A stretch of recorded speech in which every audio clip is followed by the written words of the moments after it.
반갑습니다.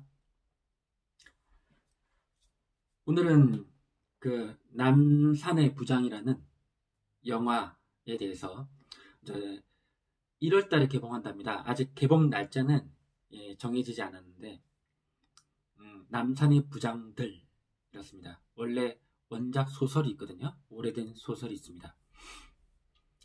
이 사건은 이 소설은요.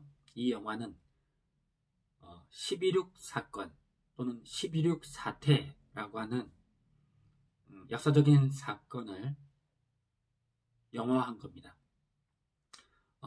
쉽게 말하면 11.5 사건이 뭐냐? 쉽게 말하면 박정희 대통령 시해 사건 이렇게 됩니다. 김재규 많이 들어보셨죠?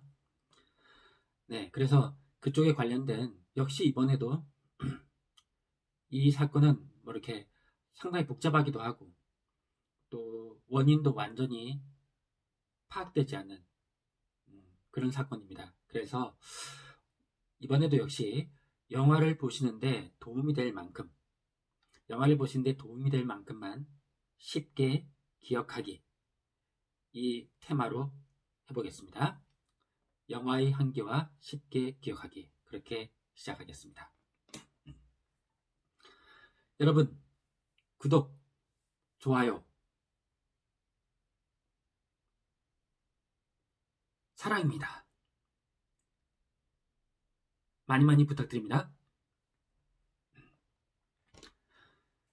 자, 옆에 목차 한번 참고로 하시면서 제 말씀 한번 들어보시면 되겠습니다.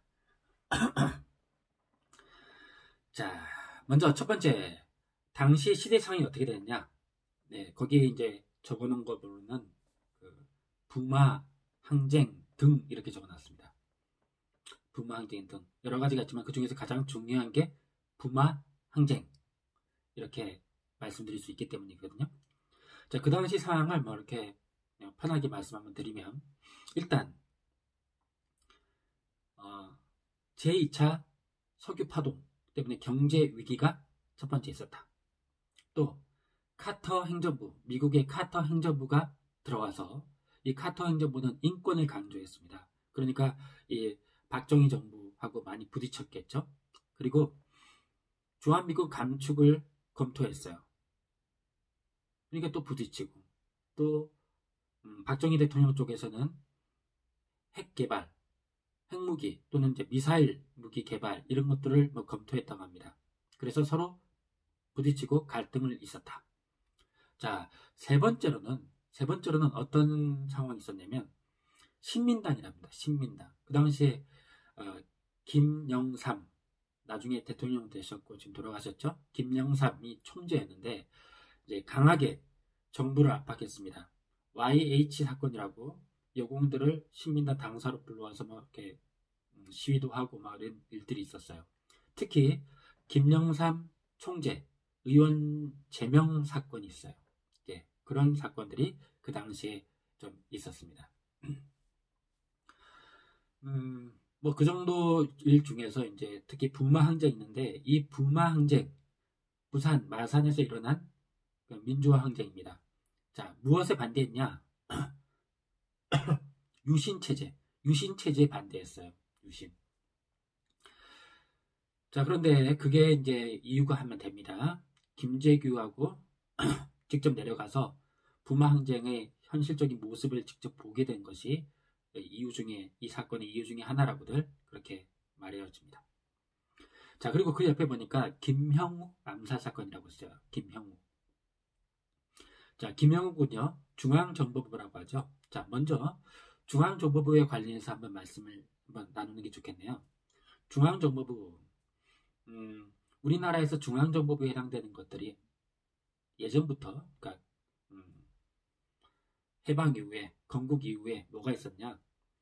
원래는 이제 김창룡이라고 유명한 사람이 있어요. 김창룡이 육군 특무대에서 그런 일들을 맡았습니다. 여기서 말하는 중앙정보부라는 거를 미국과 비교해서 말씀드릴까요? 미국의 CIA 들어보셨죠? CIA 그걸 참조해서 김종필이 만듭니다.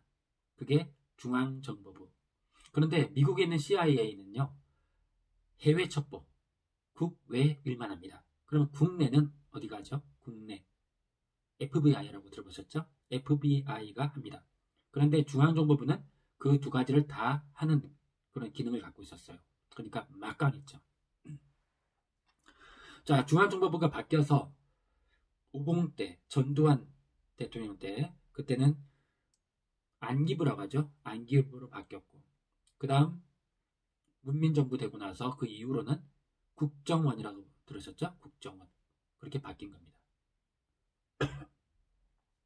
자, 나온 김에 그 중앙정보부의 부장들 중에 유명한 사람 몇 명 한번 언급을 해볼게요.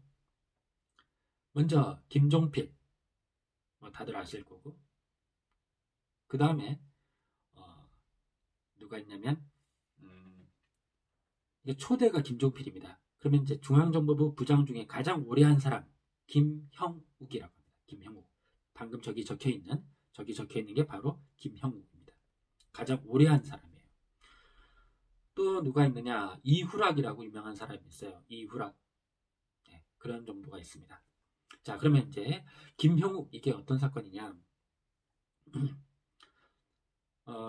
중앙정보부장으로서 굉장히 박정희 정권에 많은 중요한 일들을 하죠. 그런데 이제 유신 체제가 되고 나서 이 토사구팽이라고 하나요? 이렇게 소외되기 시작합니다. 팽대항합니다. 그래서 이제 미국으로 망명하고 미국에서 청문회에 나와가지고 박정희 대통령에 관련한 그런 여러 가지 안 좋은 얘기들을 증언을 합니다. 그리고 회고록을 씁니다. 김영욱 회고록이라고. 그것 때문에 문제가 많이 됩니다. 자, 결국 어떻게 됐느냐?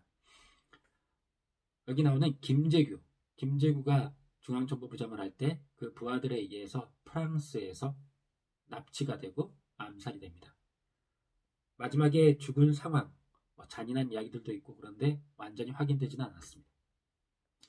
자, 이 김영욱 암살 사건은 어떤 계기를 주느냐? 김재규 입장에서도 자기도 버려질지 모른다.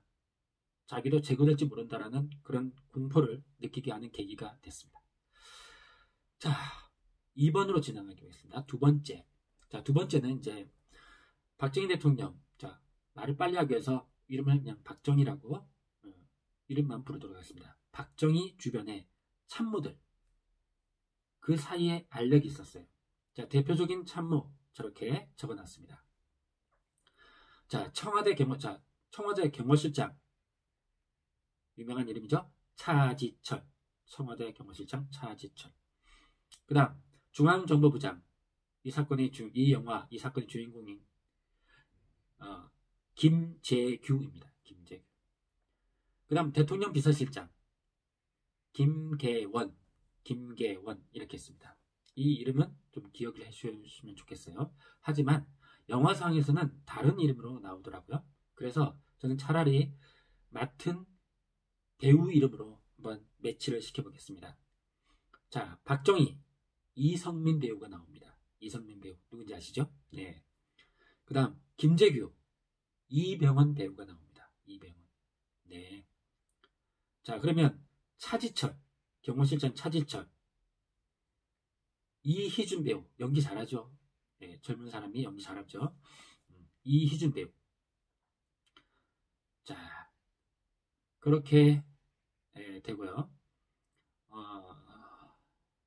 그 다음 그러니까 이제 대통령 비서실장이 안 나오는 것 같아요. 김계원이 그쪽에서 어떻게 안 나오는 건지 아니면은 추후로 나올 건지 그쪽 좀 궁금해지고요. 그리고 이제 아까 말한 김형욱 있죠. 김형욱 전 중앙정보부장이고 암살당한 김형욱 역으로 곽도원 배우가 나옵니다. 곽도원 배우. 그리고 이제 한 명 더 이제 외부에 노출된 걸로는 김소진 배우가 어떤 로비스트로 나온다 이렇게 말합니다. 자, 그러면 이제 이 주변 참모 특히 이 세 명의 알력에 대해서 말씀드릴게요. 특히 어떻게 알력이 생기냐? 이 차지철하고 김재규, 김계원 이 두 명 쪽이 서로 대립을 합니다. 자, 대립을 할 가능성이 이유는 많아요. 경호실장이죠. 차지철은. 우리가 지금 생각해봐도 경호실장 하면 경호 업무 위주로 돼 있잖아요. 그리고 거꾸로 생각하면 대통령 비서실장, 우리 지금 생각해보면 아주 이거잖아요. 그리고 중앙정보부장, 국정원장 이렇게 돼야 되잖아요.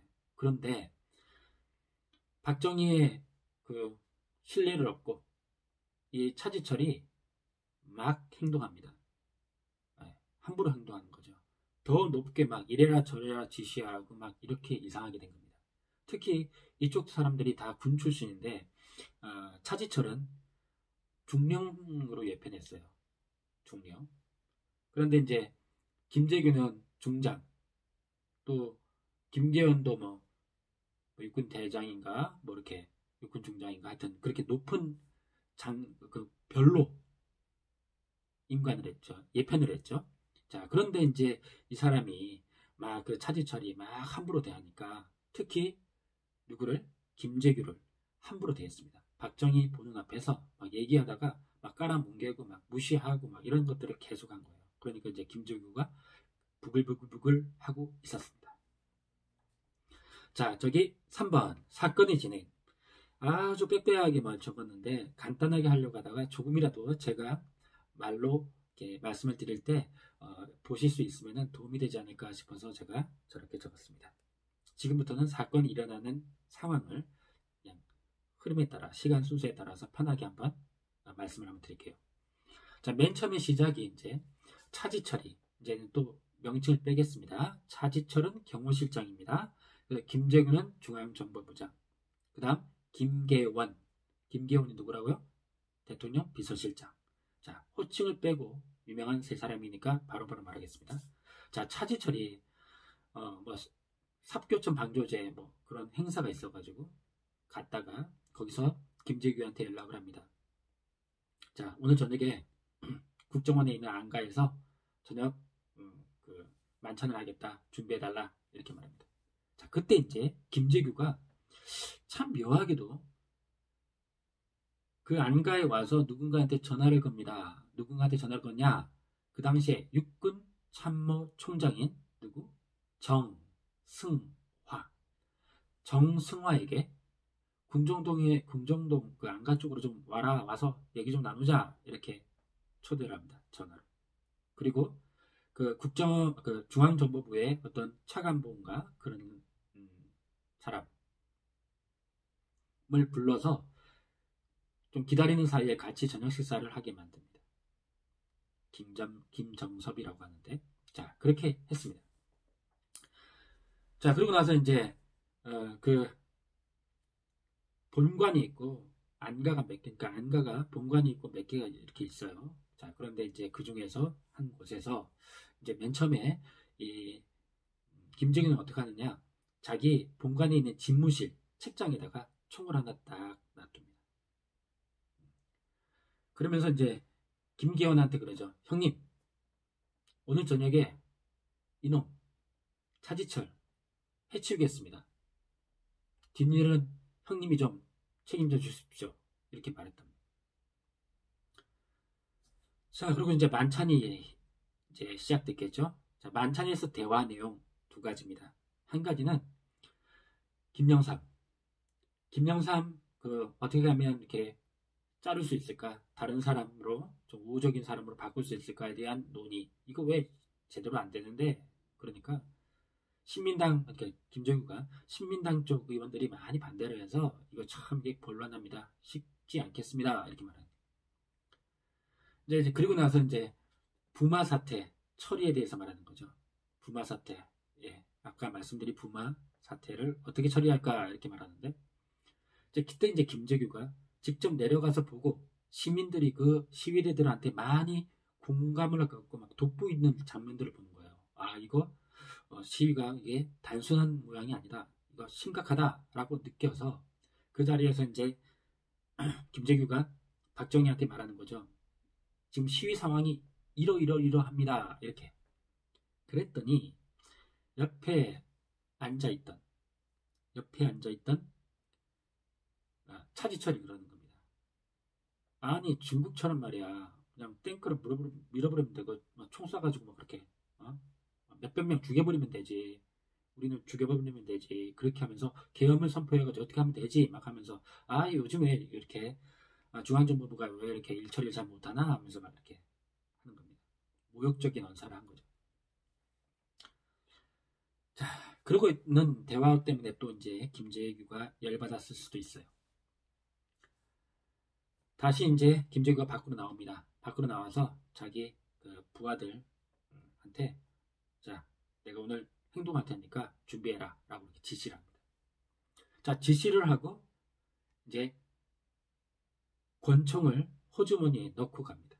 다시 이제 저쪽으로 들어갑니다. 자, 거기서 이제 인상적인 장면이 하나 있습니다. 원래 대통령 경호는 어디서 합니까? 대통령 경호실. 그죠? 그러면 대통령 경호실장은 누굽니까? 차지철. 그렇다면 차지철 부하들이 경호를 하고 있어야 되죠. 그런데 그 안가는 안가는 중앙정보부가 관리하는 곳이랍니다. 그래서 안가에서는 대통령 경호를 중앙정보부 요원들이 한답니다. 자, 그러니까 대통령 경호실의 경호 요원들은 그 건물 한쪽 옆에서 대기를 하고 쉬고 술 마시고 그냥 TV 보고 쉬고 있게 되는 그런 상황이었어요. 그러니까 이제 이런 일들이 발생할 수 있던 계기가 된 겁니다. 자, 만찬 중에 이제 뉴스도 뭐 7시쯤 돼서 뉴스도 보고 그다음 이제 노래도 부르게 되죠. 그 자리에 박정희 양옆으로 유명한 여가수 한 명하고 그다음 여대생 혹은 모델 어린 여대생 한 명이 앉아 있었어요. 그리고 이제 그 옆쪽으로는 차지철이 앉아 있었고 여기에 김재규가 맞은편에 이렇게 앉아 있었습니다. 이렇게 김계원 이렇게 김계원도 옆에 이제 앉아 있고 그러니까 마주보고 있는 거죠. 이렇게 박정희하고 김재규. 자, 그 노래를 이제 부릅니다. 그 여자 가수가 노래를 부르고 이렇게 있던 와중에 이제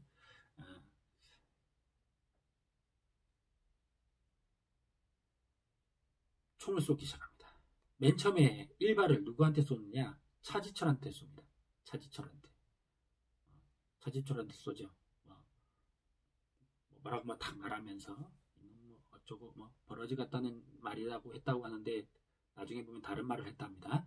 이렇게 총을 쏩니다. 그런데 차지철은 어디에 맞냐면 그 총을 이렇게 하다가 손에 맞은 거예요. 팔목이 맞았으니까 그리고 나서 차지철은 어떻게 했냐? 화장실로 도망갑니다. 차지철이 직위가 뭐라고요? 경호실장입니다. 경호실장이 하는 일이 대통령을 경호하는 거죠. 근데 그 당시에 이렇게 맞고 화장실로 도망가 버렸어요. 그러니까 이제 그 자리에서 박정희가 뭐라고 하겠습니까? 아니 멋들 하는 거야 이렇게 했겠죠. 그러니까 김재규가 너도 맞아봐 하면서 박정희 가슴 쪽으로 총을 한 발 쏩니다. 폐를 맞죠. 나중에 보면은 이게 이제 사망의 결정적인 원인이라고 하는데 그러면 그 당시에 이제 박정희는 총이 맞고 이렇게 쓰러지면서 옆에 있는 가수 쪽에 머리를 기대게 됩니다. 이렇게. 자, 그러고 있는데 그 다음에 이제 또 쏠려고 했어요. 김재규가. 그런데 격발이라죠. 총 쏘는 게 격발 불량. 총이 더 안 쏴지는 거예요. 그래서 밖으로 나옵니다. 밖으로 나와서 자기 부하 박선호라고 있는데 그 박선호의 권총을 뺏어가지고 다시 들어옵니다. 다시 들어와서 그때 이제 화장실에서 기어나고 있던 차지철 배를 쏩니다. 차지철은 거기서 즉사. 그 다음 이제 누워있는 박정희의 머리 뒤쪽으로 후두부 머리 뒤쪽을 확인 사살을 합니다. 그래서 총이 이렇게 관통으로 해서 광대뼈 쪽에 정지됩니다. 그래서 이제 이거를 이제 의사가 빼자고 했는데 박근혜 대통령 딸 박근혜가 칼대지에 말자 이렇게 해가지고 국립묘지에 이렇게 총탄이 이렇게 박힌 채로 안장이 됐습니다.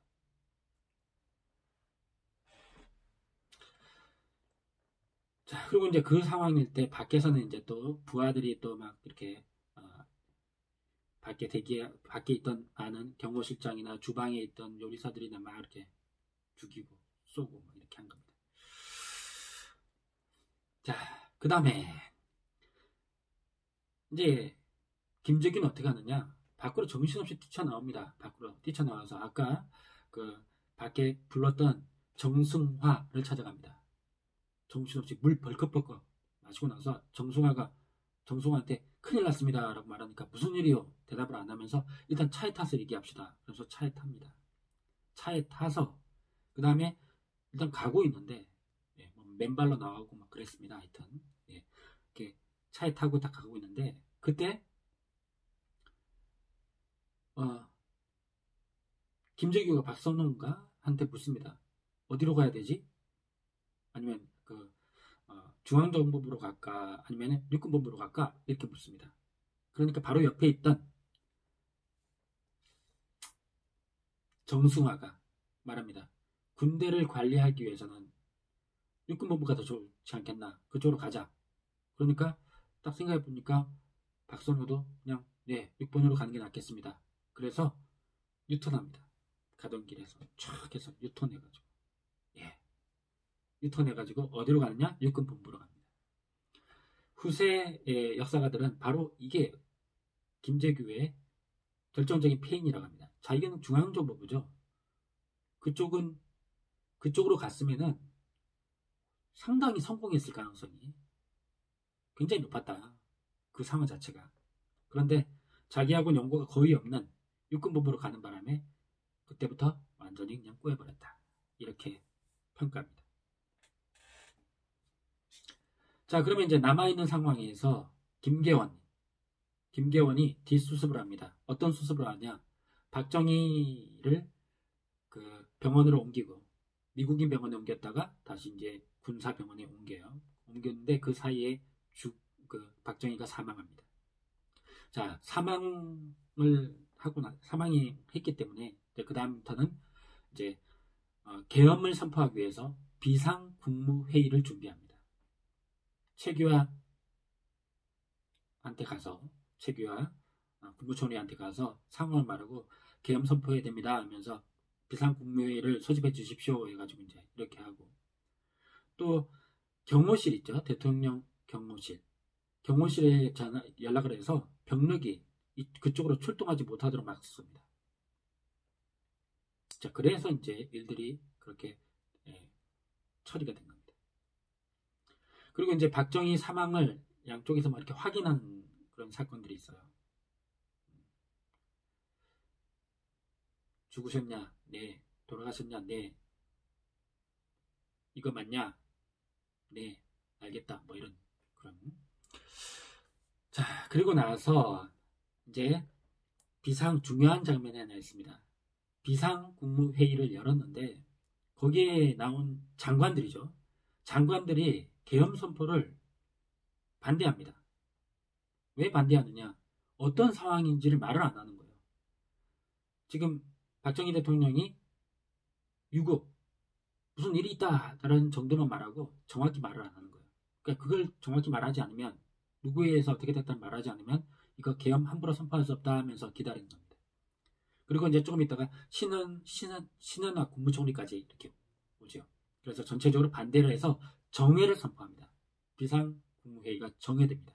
그러면 그 말은 무슨 뜻이냐? 빨리 비상계엄을 선포하라 했던 그 계획이 실패했다는 뜻입니다. 자, 근데 그때 김계원 대통령 비서실장 김계원이 상황을 딱 보니까 아니 김재규가 일은 벌였는데 뒤처리하는 모양을 보니까 이거 뭐 아무것도 안 될 것 같은 거예요. 그래서 어떻게 하느냐? 김계원이 장관들 몇 명을 연락을 해가지고 총을 내보입니다. 이게 김재규가 쏜 총이다.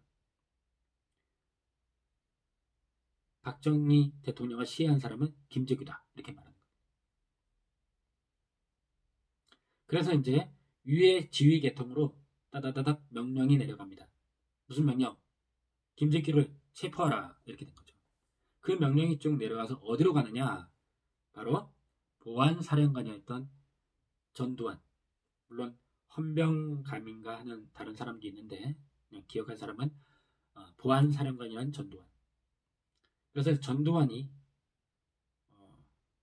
우이랑인가 어떤 이름이 잠깐 기억이 잘 안 나는데 어떤 사람 한테 헌병복을 입게 해가지고 가서 정승화 참모총장이 좀 뵙자고 합니다 라고 하면서 김재규를 보자고 합니다. 그러니까 김재규가 이렇게 나오죠. 그래서 차에 태워가지고 이렇게 데려갑니다. 참 뒤의 모양은 참 허무하게 그렇게 끝나게 되는 겁니다. 자, 그리고 나서는 다시 이제 정회됐던 비상국무회의가 개최되고 비상계엄이 선포됩니다. 그래서 비상계엄이 실시되죠. 이거는 이제 전국 계엄이 아니라 일부 지역만 이렇게 계엄이 선포된 겁니다. 자, 이제 길었네요. 네 번째로 이제 사건의 처리입니다. 사건이 어떻게 처리됐느냐? 그 사건을 일으킨 사람들은 내란, 저기 좀 오타가 있네요. 내란 음모죄가 아니라 내란 목적 살인죄 아니면 내란 목적 살인 미수 이렇게 해가지고 사형에 처해집니다. 사형. 자, 결과만 빨리 말씀드릴게요. 박흥주라고 있어요. 박흥주. 이 사람은 현역 군인이었어요. 그래서 빨리 총살당합니다. 그 다음 김재규, 그리고 박선호, 유성옥, 그리고 이기주, 그리고 김태원, 이렇게 5명은요 교수형에 처해집니다. 자, 그리고 이제 여담으로 김계원 대통령 그 비서실장 있죠? 김계원. 이 사람은 어떻게 되느냐? 살인죄로 사형이 됐다가 무기징역으로 감형되고 나중에 특별사면됩니다. 특별사면됩니다. 이제 이 김재규 사건을 이렇게 폭로했다는 걸로 해서 저쪽 편한테서 좀 좋은 대접을 받게 된 거죠. 자, 그 다음에 이제 그 사건의 처리 중에 중요한 장면 중에 하나가 바로 전두환의 권력 장악입니다. 전두환의 권력 장악. 자, 거기에 적어놨죠. 12.12 사건이 있고, 그 다음 5.17 사건이 있고, 그리고 5.18 사건이 있습니다. 5.18 광주 민주항쟁, 이거는 다 아시겠죠. 자, 12.12가 뭐냐? 정승화라고 했죠. 정승화 육군참모총장. 이 사람이 계엄사령관이 됩니다. 아까 말한 그 계엄에서. 그런데 정승화가 아주 희한하게 그 사건 장소에 있었다는 것을 확인한 전두환이 이걸 이용해 옵니다. 그래서 계엄사령관인 정승화를 연행합니다. 이게 12.12 군사반란이라고 합니다. 왜 반란이냐? 최규하 당시 대통령 권한대행에 재가가 없었어요. 그냥 바로 연행해버린 겁니다. 자, 그 다음에 5.17. 5.17은 뭐냐? 5.17은 이제 전두환, 하나회라고 하죠. 그쪽 세력들이 아까 말한 그 계엄은 전국 계엄이 아니었거든요. 그런데 비상계엄을 전국적으로 이렇게 확대한 거. 이걸 5.17 사건이라고 합니다. 5.17 군사반란. 이렇게 말합니다. 자, 거기에 대해서 광주 쪽에서, 전국 중에서도 광주 쪽에서 이렇게 격렬하게 반대 시위들이 일어나니까 거기에 공수부대 등등을 투입해서 진압한 사건이 바로 5.18. 자, 그걸 통해 가지고 전두환이 박정희 사후에 그 빈 공간에 치고 들어오면서 권력을 장악하게 됩니다. 자, 마지막으로 이제 이 12.16 사건이 일어나게 된 원인, 사실은 바로 이 부분에 굉장히 많은 논란이 있습니다. 그래서 이쪽 저쪽 어느 곳에 치우치지 않게 조심스럽게 어떤 논란이 있다 정도만 언급하는 것으로 간단하게 마무리하겠습니다. 네. 영화 보는데 필요할 정도만. 네. 자, 어떤 내용이 있냐면 거기 보면 분노라고 하죠. 차지철한테 화가 나가지고 이렇게 쐈다가 박정희까지 쏜 거다. 뭐 이런 설이 있고, 처음부터 차지철 박정희 다 쏠 생각이었다. 뭐 이렇게 주장하는 설도 있고, 그 다음에 이제 중앙정보부 아까 말했죠. 김형국 사건, 중앙정보부장 자기가 점점 위태로워진다 라고 생각해서 이렇게 먼저 공격했다. 뭐 이런 설도 있고요. 또 혹자는 이제 그 당시에 미국하고 관계가 안 좋았기 때문에 미국이 사주를 했다, 시켰다. 아니면은 너희들이 움직이면 우리는 가만히 있겠다. 미국은 가만히 있겠다. 미국이 묵인했다. 뭐 이런 주장들도 있습니다. 또 어떤 주장은 김재규가 간 개통으로 해가지고 간 쪽으로 건강이 안 좋아서 심리적으로 여러 가지 육체적으로 안 좋은 상황이어서 그렇게 했다. 뭐 간이 안 좋을 때는 술을 먹으면 안 되는데 술을 자꾸 권하고 어쩌고 저쩌고 뭐 이런 주장도 있어요. 그런데 김재규 입장에서 그 재판 때 주장한 건 뭐냐? 자기는 민주화를 위해서 총을 쐈다. 이거는 김재규 쪽의 주장이고, 김재규 그 인근의 주장은 뭐냐면 평상시에도 자유민주주의라는 붓글씨를 즐겨 쓰고 있었다. 뭐 이런 등등 뭐 여러 가지로 그렇게 말합니다. 이 수사를 한쪽이 전두환 합수부장 쪽이었기 때문에 거기에서 발표된 원인이 진실이 꼭 아닐 수 있고, 그래서 역사적으로는 진짜 그 진실은 역사 속에서 감춰진 채 그냥 지나갈지도 모릅니다. 그렇기 때문에 앞으로도, 이번도 마찬가지지만 앞으로도 시간이 지나고 나서도 분명히 드라마나 영화화 될 수 있는 아주 우리나라의 아주 인상적인 어떤 중요한 장면 중에 한 사건이었습니다. 자, 여기까지입니다. 내용도 길었고 정리하기도 쉽지 않았습니다. 여러분들 들어서 감사합니다. 영상이 마음에 드셨다면 구독, 좋아요 많이 부탁드릴게요. 감사합니다.